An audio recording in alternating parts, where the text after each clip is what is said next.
Halo, assalamualaikum. Balik lagi dengan saya Fajri Pujahandoyo. Sekarang saya mau bahas sepatu ini ya. Ini sepatu sebenarnya udah lumayan lama saya beli dan saya juga belinya second, makanya kondisinya udah tidak terlalu bukan tidak terlalu prima ya. Udah enggak BNIB aja gitu. Udah ada damage-nya dikit. Oke, ini adalah Specs Barricada Specs Vervo Hydra. Ini masuknya kategori power boots ya, dengan rubber elemen kayak mirip-mirip Predator LZ atau Total 90, atau yang kemarin yang paling baru tuh sepatu power tuh Phantom Venom ya. Oke, kita bahas uppernya. Ini uppernya tuh sebenarnya ada dua bahan, dimana sebagian besar itu kulit sintetis dan sebelah sininya bahan mesh. Tapi yang bikin jualan utamanya itu adalah ininya nih.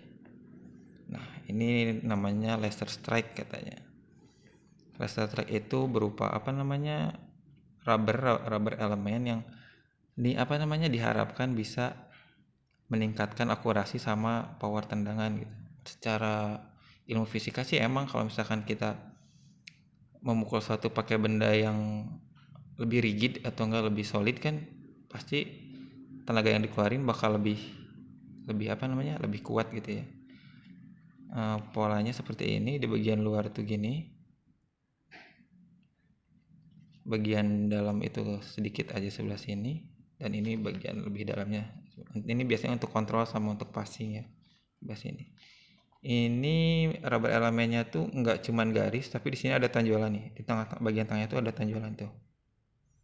Duh, maaf ya kondisinya udah agak kotor-kotor gitu. Ini second saya belinya. Nah, ini tuh nonjol banget, dan ini tuh lumayan keras nih. Bagian depan juga sama, ada yang nonjolnya sama. Terus rubbernya juga nggak cuma di sini, tapi ada di tali sepatunya. Ini bisa jadi plus, bisa juga jadi minus.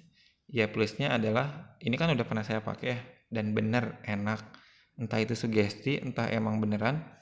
Tapi dipakai untuk ngoper, dipakai untuk kontrol, dipakai untuk shoot itu enak. Ngoper jauh juga enak, lebih mudah daripada saya pakai si specs yang akselerator gitu. Pakai ini kayaknya lebih ada powernya aja gitu. Nah, tapi minusnya ini nih. Nah, ini saya dapatkan udah gini ya. Ini kayaknya tangan pertamanya itu makanya di lapang yang jelek, dipakai hujan-hujanan juga. Makanya si rubber kayak gini kan biasanya kelembabannya gampang hilang ya. Dan ketika kelembabannya hilang, efek sampingnya ini patah. Terus ini nih. Ini juga kan tempelannya. Ini kalau misalkan dipakai hujan-hujanan terus, ini ada potensi kayak stiker kelupas gitu loh. Jadi strukturnya tuh ya kita ke struktur aja ya. Jadi ini kulit sintetis yang lumayan bagus, lumayan tebal juga. Jadi ini tapi lumayan elastis sih. Jadi ini bukan sepatu yang benar-benar tipis, ini tebal, benar-benar power boots. Sintetisnya bagus menurut saya. Di sini disambung pakai jahitan yang ditutup sama silikon ke bahan mesh yang selain fungsinya untuk sirkulasi, mungkin ini ya menurut saya juga untuk mengurangi berat dari sepatu ini. Cuman balik lagi ini ada minusnya.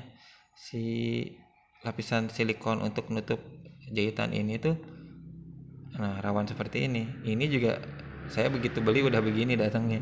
Jadi asal nggak dipakai dalam kondisi ekstrim kayaknya ini sepatu aman. Cuman saran saya sih jangan dipakai di kondisi ekstrim. Ya, kita ke lidah sepatunya masuk modelnya burrito tong yang seperti ini nih. Nah, jadi dari sini langsung bahan ke sini, dan di sini ada karetnya. Jadi ini ngiket ya. Untuk awal-awal break in, untuk yang kakinya lebar, ini cocok untuk kaki lebar, tapi awal-awal pasti pegel karena ini benar-benar ngiket. Jadi pergelangan tuh kok ngiket gitu banget. Cuma kalau ada break in enak sih. Ini paddingnya lumayan tebal banget. Dari namanya juga sepatu power ya, pasti nyaman.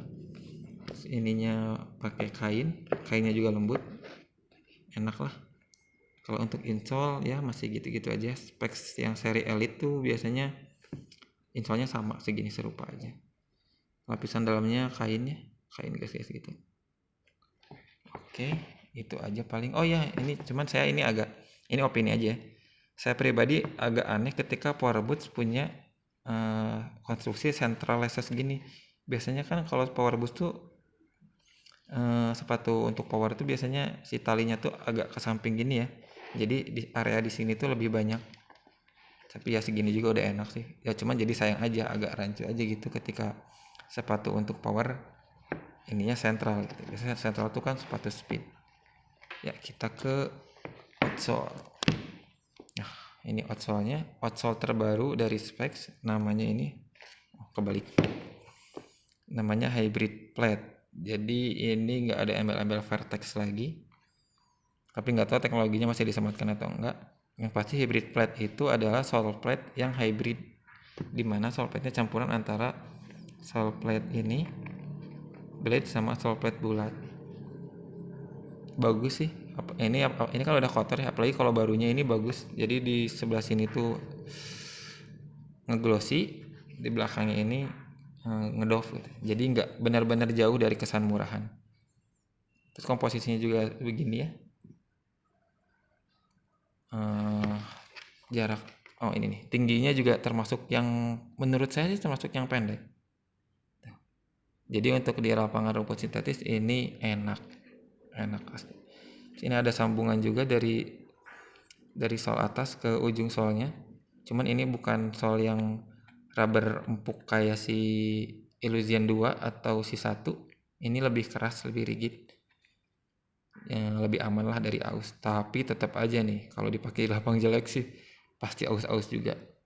Ya saran saya kalau misalkan punya sepatu itu mendingan punya 2 ya. Kalau misalkan mau beli elite ini untuk di lapang yang bagus, terus beli lagi yang agak murah lah untuk di lapangan yang emang ekstrim kondisinya. Oh iya, ini satu lagi, logo Specs ini sekarang agak premium ya kesannya. Jadi bukan cuma sablon tapi rubber yang ditempel dan ada teksturnya gini. Keren, nice. Oke, segitu saja dari saya. Saya Pak Jipu Jahandoyo pamit. Assalamualaikum warahmatullahi wabarakatuh.